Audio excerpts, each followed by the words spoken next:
This week in Jamaica Now, a video gone viral, the police inspectorate probing the conduct of JCF members in Crossroads. A Gleaner photographer is pepper sprayed and a child manhandled. The latest in the appointment of an acting Chief Justice. The Justice Minister tells why it happened. Scamming money drying up out west amid state of public emergency in St. James. Patrick Powell released from prison 3 months early. And a deadly shooting at a Florida high school. I'm Damian Mitchell and this is Jamaica Now.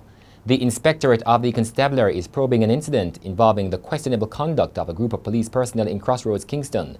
During the incident, Gleaner photographer Rudolph Brown was pepper sprayed by the police and a child was manhandled after the police tried to arrest her father. Brown has reported that while in the Crossroads area, he witnessed a commotion apparently caused by attempts by the police to arrest a man. He says he started to use his phone to record the incident, and on being told to stop by the police sergeant, he clearly identified himself as a member of the media. Brown says he continued to record the proceedings and heard a police sergeant tell a constable to pepper spray him. He says the police constable sprayed the substance directly into his eyes, causing him severe pain and distress. According to Brown, the pepper spraying caused bystanders to become irate, with some decrying the actions of the police. He said the police then arrested a protesting student and attempted to arrest others, including a man who ran, leaving behind his infant daughter. A video of the incident shows a policeman hanging onto the arm of the child before the man returned, demanding the release of his child.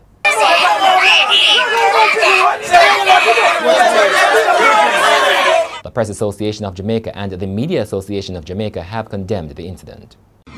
The Justice Minister Delroy Chuck has sought to explain why, for the first time ever, an acting Chief Justice was appointed. According to Mr. Chuck, Brian Sykes was appointed acting Chief Justice because there was not enough time to complete the necessary administrative requirements.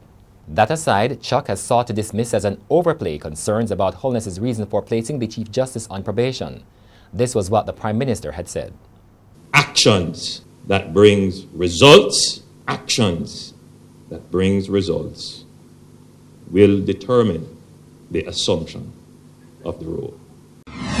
And there was a major disruption in the island's courts on Monday as 97 judges met to discuss the issue of the separation of powers. In a declaration, the judges said they were gravely concerned about the statement by the Prime Minister. They also maintained that the separation of powers must be maintained between the executive and the judiciary. A day later, the Cabinet issued a statement which reaffirmed the separation of powers, judicial independence and accountability. It said the declaration by the judges was unprecedented, considering that other avenues were available to resolve the matters raised. Opposition MP Fitz Jackson has vowed to retable his banking services bill after the government MPs used their majority to block its further progression to law. 30 government lawmakers rejected the passage of the bill, with 29 opposition legislators supporting it.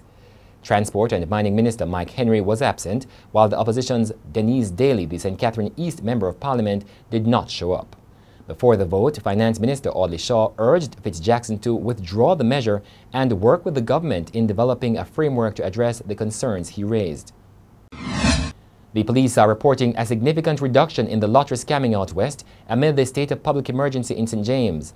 The lottery scam has been the trigger for murders and other violent crimes in the west. One shopkeeper said with the increase in police military presence, some scammers have disappeared from the parish, leaving their dependents. In the meantime, the police this week seized another gun, pushing to 11 the number of weapons seized in St. James under the month-old state of public emergency. Businessman Patrick Powell has been released from prison 3 months early. Powell was sentenced to 9 months in prison last August for failing to hand over his licensed firearm to the police. However, he was released after serving 6 months.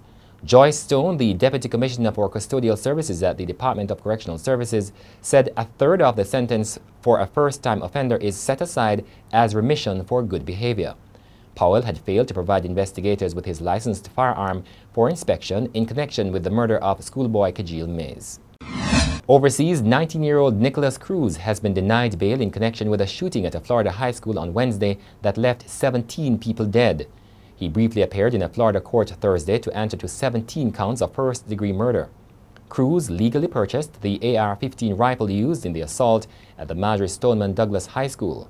The orphaned 19-year-old is said to have participated in paramilitary drills with a white nationalist group, but the group said Cruz acted on his own behalf and is solely responsible for what he did. And that's it for this edition of Jamaica Now, your weekly review of the big news stories. Send us your comments at onlinefeedback@gleanerjm.com. You may tune in to Power 106 FM for regular updates. Follow us on Twitter and Instagram at Jamaica Gleaner and on Facebook at Gleaner Jamaica. I'm Damian Mitchell, and before we go, Professor Gordon Shirley is the 2017 RJR Gleaner Group Man of the Year. Here are the highlights of the Gala Awards luncheon in Kingston.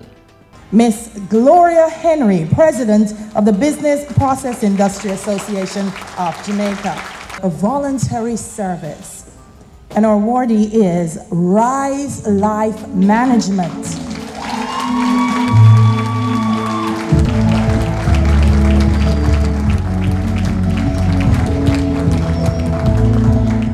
You know, through the years, y'all gave me some wonderful gifts in the form of like proclamation, and some of them I don't even know what I mean, the words. And now this is truly beautiful. You understand? And love you forever. And thanks.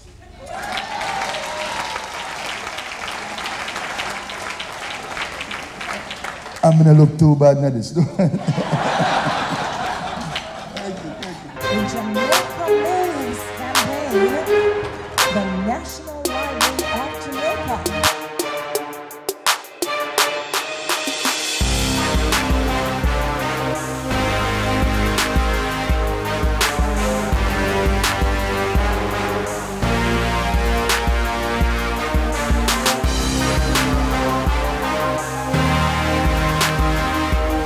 Well, it's an enormous privilege. I mean, I think it was a great award when it was the Gleaner Award.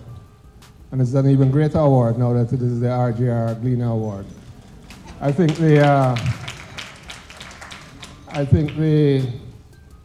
panel did an outstanding job. I think the persons who were nominated this year were all really top class.